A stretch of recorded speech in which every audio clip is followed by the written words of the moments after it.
Headwaters is supported by the Glacier National Park Conservancy. This summer, I came across the story of a bear nicknamed Growly. Growly was a grizzly bear who lived in Glacier National Park in the 1970s. And when he was young, he lived a normal bear life. His mom taught him how to pick huckleberries and dig up glacier lily bulbs. He swam across his first creek, caught his first animal, and after a couple years, struck out on his own, ready to take on the world. We also know that by age 7, Growly got into some trouble. You see, when you're a bear trying to pack on the pounds before winter, you've got to eat. A lot. And if you want to eat, say, 150 calories, you could find and pick 150 huckleberries, or you could eat one Twinkie. Bear management records from 50 years ago are light on the details, so we don't know exactly what Growly did, but we do know he was labeled a, quote, problem bear, a term often used to describe bears who associate people with food.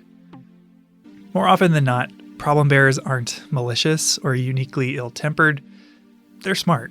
They know that they need a lot of calories to survive the winter and happen to live around humans who leave a lot of food lying around. One account stated that Growly wandered through a busy campground searching for food. Another claimed that he followed his nose to an empty cabin, quote, vandalizing it to get food inside. He hadn't hurt anyone, but this habit suggested it was only a matter of time, and park managers decided to remove him. The next time Growly followed his nose, he followed it into a trap. For some bears, this is where the story ends. But for Growly, this was just the beginning. Growly would soon leave Glacier and would go on to change how all of us recreate in bear country and play a part in the creation of bear spray.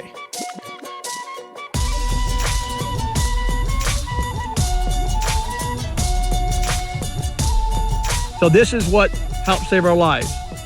I'm gonna spray you. Yeah, she took 2 steps into the cloud and made a 90-degree turn and ran out of there.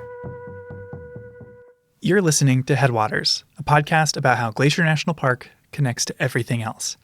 And in this episode, we're talking about bear spray. I'm Michael. I'm Daniel. For people who might not be familiar, Daniel, what is bear spray? Bear spray it's basically a self-defense spray, like a pepper spray, a really strong pepper spray that you spray at a bear if you're being charged or attacked. Right, and it's become a central part of the visitor experience here in Glacier because we have one of the highest densities of grizzly bears anywhere in the lower 48 states.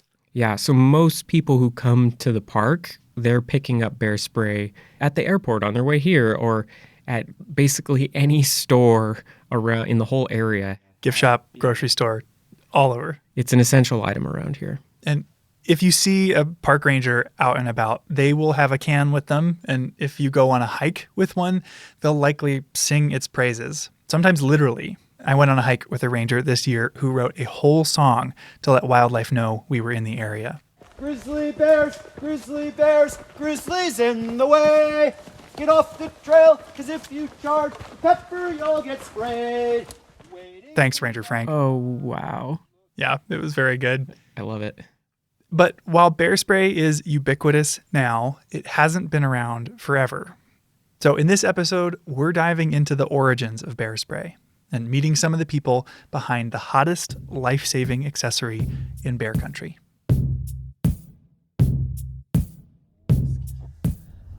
I think it's this red-roofed building. My first question for you then, Michael, is what actually is bear spray? What is it made of, and how do they make it? Right, how do they make this stuff? And that was my first question too, and it turns out we don't have to go far to find the answer because a lot of bear spray is made locally, right outside of Glacier. Where are we at? We are at the Counter Assault Bear Spray Factory in Kalispell in the Flathead Valley. Hello, I'm Michael. I'm looking for Randy. It's me. Nice to meet you, Randy. Thanks for having us. Come on in. Luckily for us, Randy Hunt, head of operations with the brand Counter Assault, invited us for a tour. And you manufacture everything right Yes. here in-house? Yeah, everything. So we bring our pepper oil in from, it's brought from the other side of the United States, actually grown in India, and is brought here, and we mix the pepper oil here into different solvents so that it's If you're wondering how to use bear spray, you should check out our St. Mary episode from our first season. There will be a link in the show notes for this episode. But with Randy, I got to learn what goes in the can. And the central ingredient, unsurprisingly, is pepper oil. And you said the pepper oil, you get it from the East Coast or other side of the country, and it's grown in India. That's one thing I didn't really grasp, was like you're getting it from actual, is it like cayenne peppers? Or they're a heat chili. So if you think of your jalapenos, they've got heat content in them, Scoville heat units. They're about 3,000 to 4,000 Scoville heat units in a jalapeno. Your habaneros run 150 to 350,000. We're running 3.2 million. They get the oil from peppers or chilies in the genus capsicum, which includes everything from pepperoncinis to cayenne peppers. So it's like they're like real peppers that go in food. And because it's all from real peppers, it's a food-grade oil, which on its own would be safe for consumption, technically. And our pepper oil. So you can use it. It's safe to eat. You could actually fry chicken wings in it or French fries. You probably won't want to eat them because it will clear everything out of you. But yeah. And this oil is in more than just pepper sprays. It's found in everything from hot sauces to pharmaceuticals, like arthritis cream. Okay, but that's not all that's in the can. There's something else besides peppers mushed up in there. Yeah, the pepper oil is actually only 2% of the ingredients, because if it was just pepper oil, it would harden in the can and be useless. When you spray it, if you cook bacon, it will solidify when it cools down and turns white. Well, we got to keep the oil in a liquid form, so we put a solvent in there instead of shooting hard pieces of like bacon grease out of the bear. It keeps it in a liquid form in the air. So even though pepper oil is only 2% of the ingredients, bear spray is 3 times more potent than pepper spray for humans. And so the ingredients are the pepper oil, a solvent to keep that oil liquid, and a propellant to launch the spray. That's the pepper oil. Yep. Oleoresin capsicum, 3.2 MOS, 40 pounds. What would you say it looked like, Daniel? It looked just like hot sauce. Yeah. Like it looked like hot sauce. Like a dark, thick hot sauce. It was, and it smelled hot too. And so how much of this goes into each bottle of can, like the pepper oil? These 2 containers, 10 gallons, will make about 1,000. They were actively filling these cans when we were there. Randy was saying like these 2 10-gallon buckets of the pepper oil concoction will make over 1,500 cans of bear spray. So a little bit goes a long way. Goes a long ways, but it's still not as far as we would like it to go, because that's some spendy food grade oil. I bet. So, while there are many brands of bear spray today, Counter Assault holds the distinction of being the first. Opening back in 1986, they helped pioneer this formula of pepper, propellant, and solvent that reputable brands widely use today. Across the board, all the bear sprays are using a really hot pepper oil. All of them are going to work, and the biggest thing is people are safe and the bears are safe. And that's what it's been refined down to, is using a product that's not going to hurt people, it's not going to hurt bears. Keeps everybody safe. Bear spray's non-lethality, the fact that bears that get sprayed with this will turn around but ultimately be unharmed, is not only a huge selling point, but it helps explain why bear spray exists at all. Ever since Glacier was established in 1910, grizzly bears were on the decline. When the U.S. was founded, there were an estimated 50,000 grizzlies in the lower 48 states, living everywhere from Canada to Mexico, between Iowa and California. But by the mid-1900s, Euro-Americans had all but exterminated them. There were less than 1,000 grizzly bears left in the lower 48, largely isolated within large public lands in the West, like Glacier and Yellowstone. Something that's still true today. But while national parks are often seen as safe havens for wildlife, the relationship between Glacier and grizzly bears was fraught in the mid-1900s. Grizzlies, or bears in general, were a huge attraction for park tourism, but not in the way they are now. Right. This was an era where a very typical part of the visitor experience was to feed the bears, like out of their car, throwing out pieces of bread alongside the road, feeding bears. Yeah, like this animals as a spectacle approach. The second director of the Park Service, Horace Albright, was actually a huge fan of feeding wildlife in parks. He encouraged the creation of bear feeding platforms in Yellowstone, and Yellowstone even opened a zoo at one point for people to come look at captive animals. Wow. So it really was a different relationship than the one we have with wildlife today. And predictably, it had some consequences. Like encouraging bears to seek out humans when they're hungry seems like a disaster waiting to happen. And it eventually led to tragedy. In 1967, 2 visitors camping in separate areas of the park were killed by grizzly bears who'd come to their campsites in search of food. These shocking deaths later came to be known as Night of the Grizzlies, and were the first grizzly fatalities in Glacier's 50-year history. In response, Glacier completely overhauled all of its bear policies. They closed some campgrounds, outlawed giving food to wildlife, and installed bear-proof trash cans. They also found and killed the bears responsible, and faced a lot of pressure from the public and even some policymakers to kill more. The park superintendent at one point issued a memo. Here, Daniel, can you read it? Okay. When a grizzly bear appears in any area of visitor use, it will be immediately destroyed by a park ranger.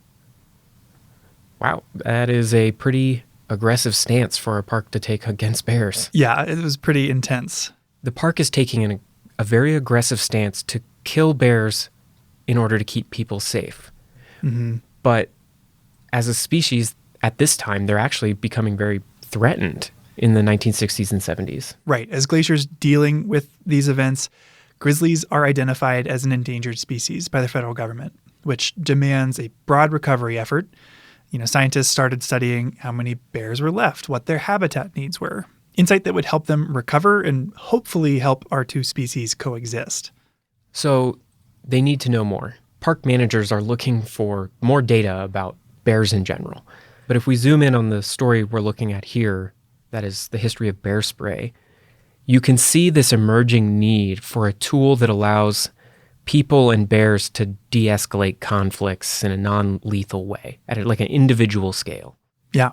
Which brings us back to Growly, the bear who apparently didn't like grapefruit. I've told the story that the main thing Growly hated was grapefruit, but he liked oranges fine. He figured out how to slice an orange open. He had really long claws. After being captured in Glacier National Park in 1976, Growly was sent to Churchill, Manitoba, a town in northern Canada known for its polar bears. I was a research assistant. That voice is Janet Ellis. And I spent 4 months on the bear study with the bears in 1978. Janet is currently a Montana state senator, but she spent a few months helping zoology grad student Gary Miller conduct a study on bear behavior. The University of Montana had a bear lab up there, way far from town. There were 4 bears in this study. 2 grizzlies, Growly and Snarly, and 2 polar bears, nicknamed Magdalene and Gwen. Janet helped take care of them. So what does it look like to take care of a grizzly bear in a lab? So it was cleaning the area. It was feeding them every day and making sure they had water. The Hudson Bay store was the local grocery store in Churchill. And so we would get meat scraps and vegetable, whatever food that they were willing to give away. And that's what the bears lived on. Each bear was monitored dawn to dusk. Body temperature, heart rate, posture. Reading through the paper, I really liked these little drawings that showed bear body language. And it turns out Janet drew those. I did illustrate Gary Miller's master's thesis. Oh, you drew the bear outlines of their different postures? Yeah, I did all that stuff. Oh, those are so cute. Finally, one by one, they'd bring the bears into a 13-foot by 20-foot cell with a drinking well for water and a barred metal door. From outside the cell, an assistant would provoke the bear into charging, approaching the door and stomping if necessary. Wow. So that's all it took to get them to charge at the gate of the cage. Yeah, most of the time. Yeah, I mean, Janet said that every bear was different. The polar bears were pretty docile, and one of the grizzly bears, Snarly, was actually really easily provoked. She said that he'd charge whenever somebody just approached the door. So they approached the cage door, and the bear could see them and would just charge at the door. Mm-hmm. Wow. And when a bear charged, they would deploy a deterrent to hopefully stop them in their tracks. They tried different sounds, like a handheld boat horn, a referee whistle. They played a recording of a bear growling. It was actually a recording of Growly, the bear, growling, which might be how he got his name. And they tested a popular item marketed to alert bears to your presence. Bear bells. Here's an excerpt from their research, read for us by a voice actor. Twice, when small bells were tested on Growly, he slept through the test. The bells were of the type that are sold to hikers in Glacier and Yellowstone National Parks to warn bears of their approach. In these tests, the assistant stood at the door of the cell and rang the bells. Growly was not more than 6 meters away and never woke up. The idea that small bells will warn grizzlies before approaching clearly needs reevaluation. I've definitely heard a lot of bear bells on the trail here in Glacier, but the problem is I don't hear them until the person's like right next to me on the trail. So yeah, they're just not loud enough to really alert a bear. Yeah, I've heard that, the thing you're bothering the most by wearing bear bells is yourself. And it wasn't just sounds. They tried strobe lights, they waved a giant piece of plywood, and they sprayed bears with chemicals or irritants like onion juice and Windex. Oh, wow. And they also deployed a product called Halt, which was a pepper spray developed for postal workers who were getting bitten by a lot of dogs in the 50s. Wow, they were throwing everything at these bears. But before this, there really weren't that many choices. Yeah, I mean, it seems a little strange now that they'd be trying things like Windex, but there weren't non-lethal deterrents available at the time. So they were just seeing whatever would work. So after they try all this, what were the results? Well, sounds like the handheld boat horn worked pretty well, but only if they were extremely loud. And the boat horn also apparently didn't work in low temperatures. The bells and whistles didn't do much. The giant piece of plywood could stop a bear, but the effect didn't last very long. However, Halt, the postal worker pepper spray, worked really well. Each time it was tested, the bear charged until it was sprayed. The bear then turned and ran to the farthest corner of the cell, where it rubbed its eyes and blinked vigorously. In one case, Snarly went to the water well and washed his face with his paws. That's the only thing that would stop a charging bear. And that was true with grizzly bears and polar bears. I mean, they couldn't see, even if it was for a couple minutes, and they would just stop and it would freak them out. And so, yes, it was the only thing, because we had, like I mentioned, boat horns and the bells and all kinds of things. So it was a precursor. Thanks to Growly, Snarly, Magdalene, and Gwen, who endured around 20 tests each, the paper that came out of this study concluded with this line. The results of Halt dog repellent in the laboratory indicate that effective repellents can be developed.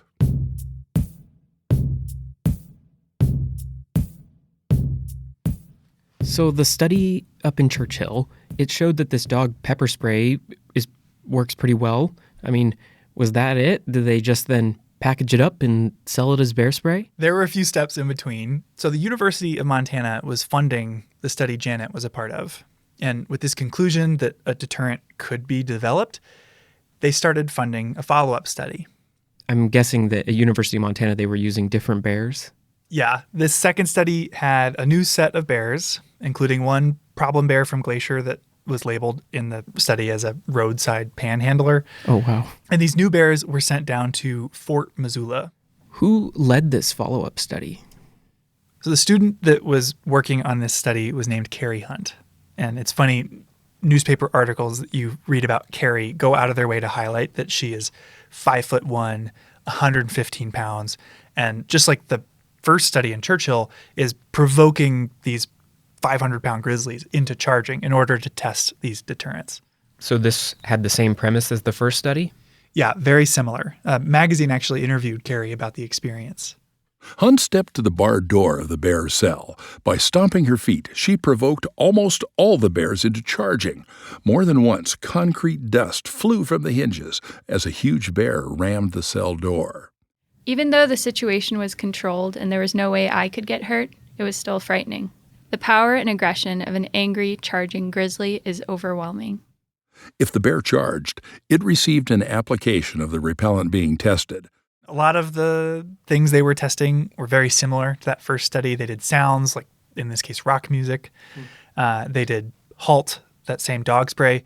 Everything from tear gas to rock music was tested, but only a commercial dog repellent spray had any significant effect. The spray's active ingredient was capsaicin, a derivative of red peppers.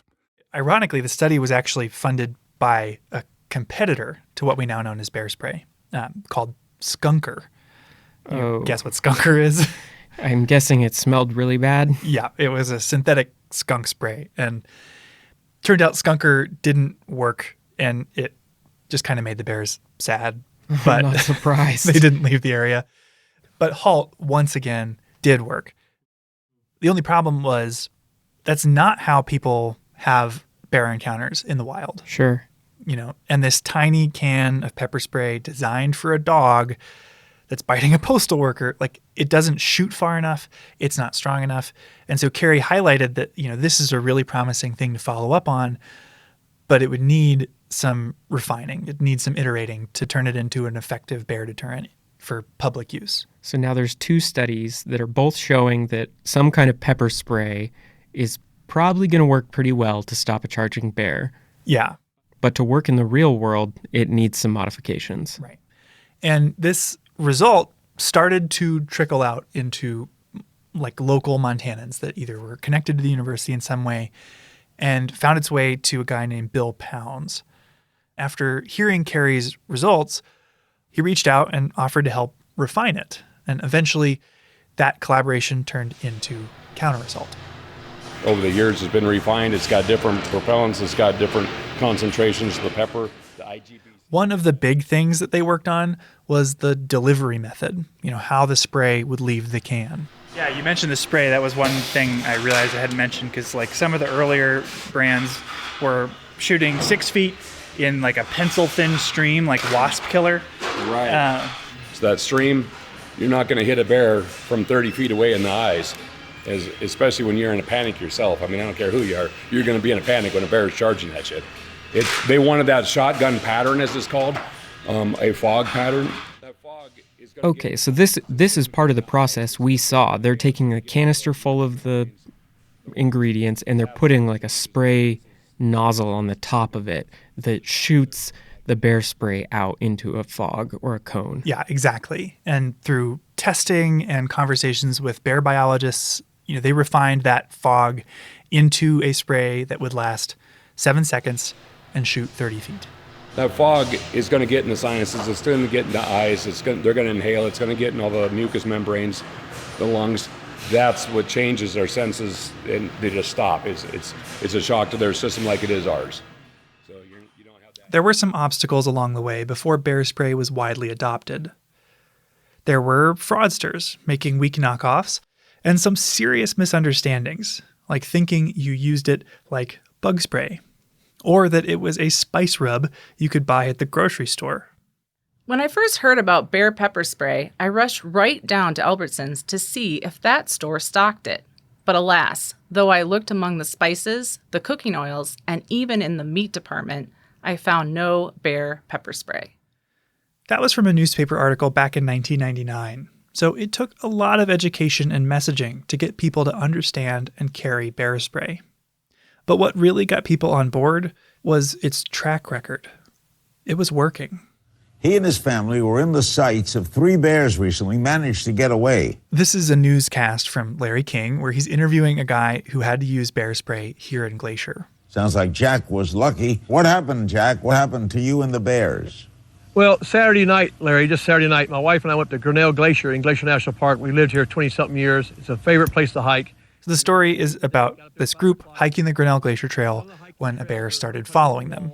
And after following them for a little while, started running at them. I waited to go about 30 feet and unloaded one blast. He kept coming. My wife stood about 10 feet right in my face. I just went bam, right in his face, and ran away again. Bear spray stopped it in its tracks. So this is what helped save our lives. And you know what the tragedy, this is A lot of stories like this come up when you Google bear spray, including this line. Thanks to God, a friend, and pepper spray, I'm still here. That quote comes from a bear attack survivor who would go on to found his own bear spray company called UDAP, which is based in Butte, Montana. Testimonials like these have slowly won people over, and even folks who doubted a pepper spray could work as well as a firearm. You know, like I said, I was retired military. I'm a gun guy. It's fine. But these guys are like, well, I need my gun. Okay, well, you're still trying to hit something if it's a charge that you've got a kill zone that's, maybe grapefruit sized that you have to try to get a bullet through.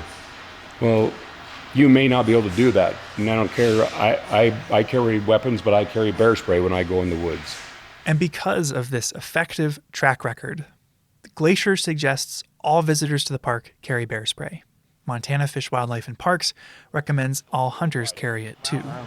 So how many cans do you put out from here in a year or a month, Now, in 2021, we did 375,000 cans of bear spray. And it's just education. That's what's helped.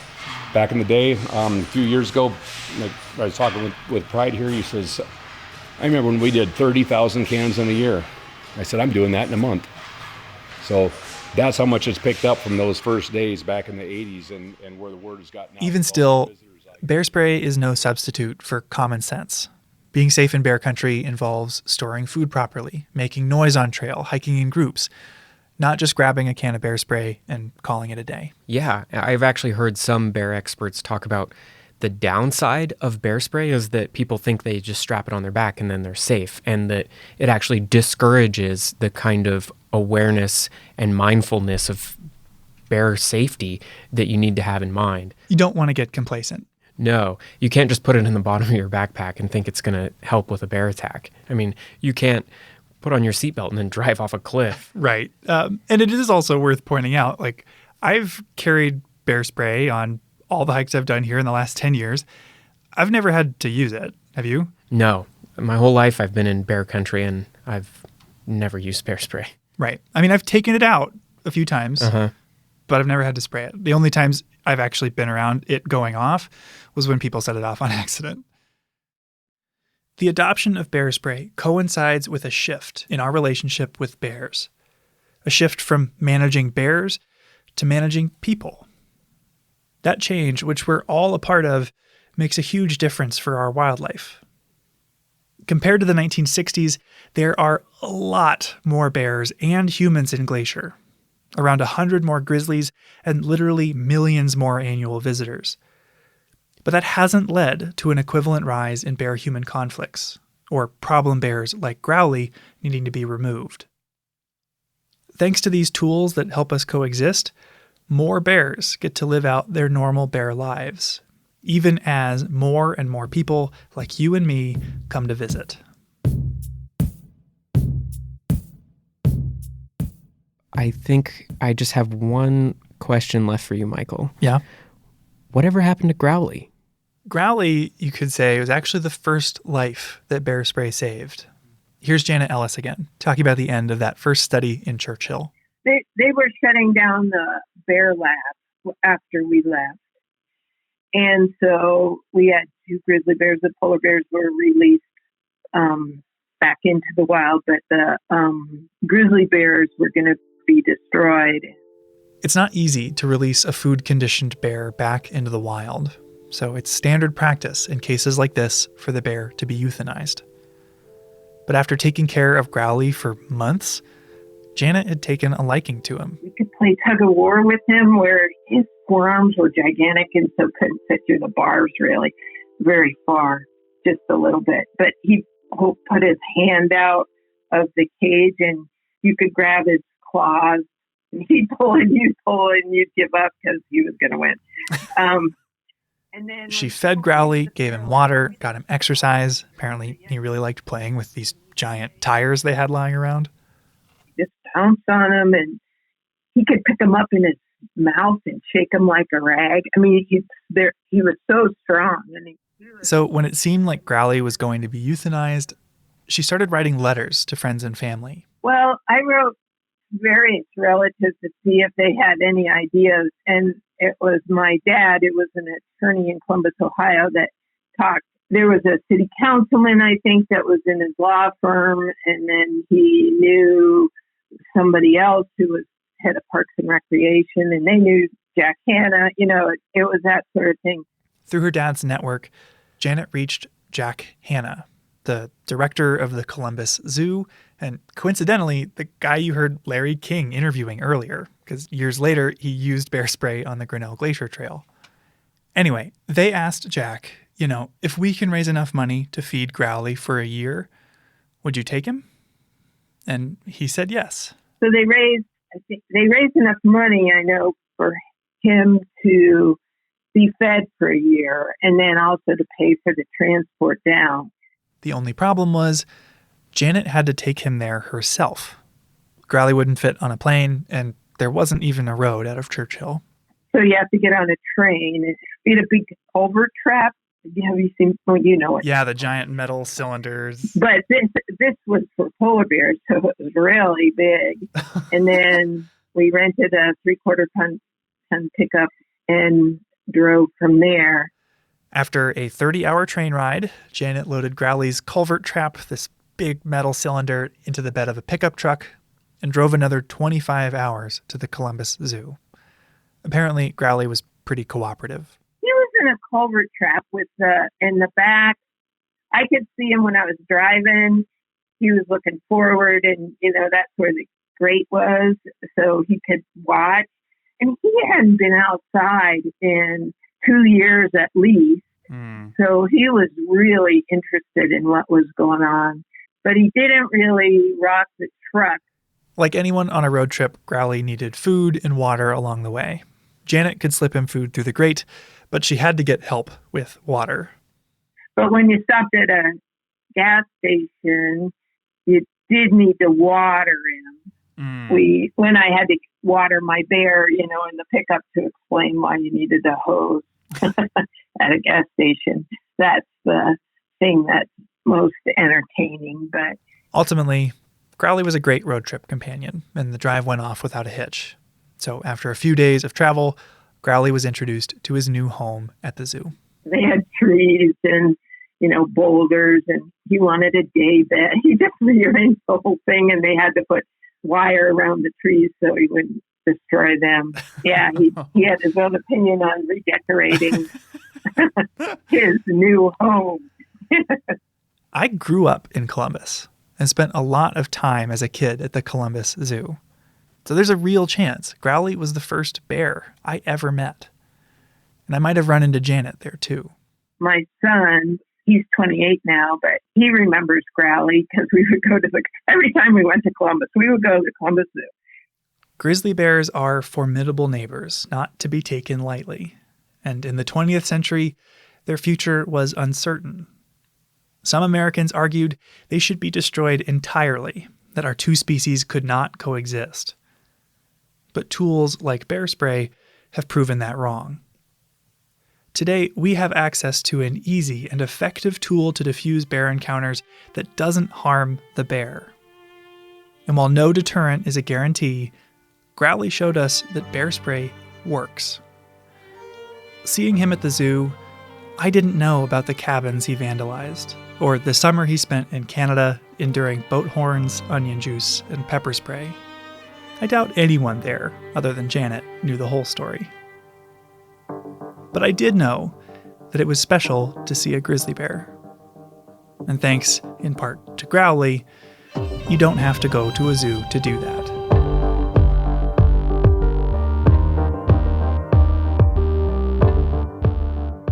That's our show. Headwaters is a production of Glacier National Park and is supported by the Glacier National Park Conservancy. We could not make this show without them. You can learn more about what they do at glacier.org.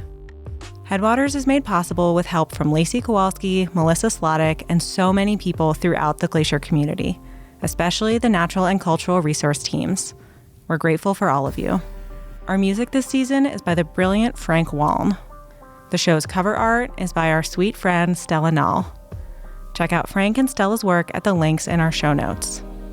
Special thanks this episode to Randy Hunt and everyone at Counterassault, Janet Ellis, Carrie Hunt, and Chuck Bartlebaugh for discussing this project with us, as well as Growly, Snarly, and all the other bears who contributed to the creation of Bear Spray.